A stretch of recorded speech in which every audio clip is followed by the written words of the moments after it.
J'ai décidé de lire ma Bible 3 fois cette année. Pourquoi 3 fois? Parce que j'en ai besoin, parce que c'est primordial et que je veux m'immerger dans la présence de Dieu. Et je ne suis pas seul. Il y a des personnes qui m'ont rejoint. Donc sur Instagram, on a créé un groupe où on s'encourage. Et si c'est ton objectif aussi de finir au moins une fois ta Bible cette année, rejoins-nous. Le lien du groupe est sur ma bio, TikTok ou Instagram. Aujourd'hui, je vous rends compte, pour me motiver à continuer à lire davantage, j'ai lu de Nombres chapitre 6 au chapitre 13. Et je retiens 3 choses principales. La première chose, c'est les Kohathites. Les Kohathites, c'est une classe de Lévites qui sert Dieu. Ils le servent dans le tabernacle, c'est le temple mobile de Dieu. Et leur tâche, c'était de porter les choses saintes. La particularité, c'est que s'ils touchaient ces choses saintes, ils pouvaient mourir. Il n'y avait que les fils de Aaron qui pouvaient toucher les choses saintes. Ce que je peux en dire, c'est qu'aujourd'hui, si tu es un serviteur de Dieu, fais attention. Fais attention parce qu'il y a des choses qui te sont permises ou non, tu en risques la mort. La deuxième chose que je retiens, c'est dans le livre de Nombres chapitre 6, du verset 1 au verset 8, c'est toujours sur le service. Là, on parle du naziréat. Le naziréat, en fait, ce sont des personnes qui ont décidé de ne pas se couper les cheveux parce qu'ils se consacrent à Dieu. Ça me fait penser à Samson qui a décidé de ne pas se couper les cheveux parce que Dieu lui a dit justement c'était le signe de sa consécration. Donc ta consécration aujourd'hui, quelle est cette chose que tu dois absolument faire qui est en lien avec ton service, qui est en lien avec ta consécration pour servir Dieu?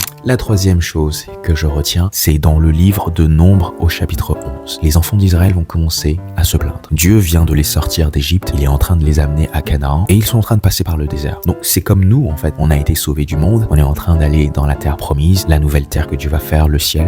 Et sur le chemin, ils se plaignent parce que c'est trop difficile, parce qu'ils n'ont pas à manger. Et ils commencent à dire à Dieu, bon en fait c'était mieux qu'on reste en Égypte parce qu'il y avait d'autres choses à manger, il y avait des concombres, etc. Et Dieu s'énerve. Et c'est normal. Pour nous, nous sommes en train de passer par le désert, c'est difficile, mais que c'est triste au fait qu'on commence à regretter carrément la vie dans le monde. Et c'est ce que les enfants d'Israël vont faire. Et Dieu leur dit, je vais pourvoir. L'autre chose qui me frappe, c'est que Dieu leur dit, je vais vous donner tellement de viande à manger que vous en aurez encore dans la bouche que en fait je vais m'énerver. Et même Moïse, leur conducteur, va douter. Et c'est ça en fait qu'il faut qu'on retienne. Des fois on voit à notre situation et on ne voit pas au Dieu qui est grand. Là on parle de Dieu qui les a fait sortir d'Égypte. On parle de Dieu qui a frappé l'Égypte de plaies incroyables. Il a fait des miracles. Il a séparé la mer en deux. Il s'est montré à eux dans un feu, dans un nuage, sur le mont Sinaï. Et là ils doutent encore de Dieu. Combien de fois Dieu doit te prouver qu'il est le Dieu de la Bible? Bref.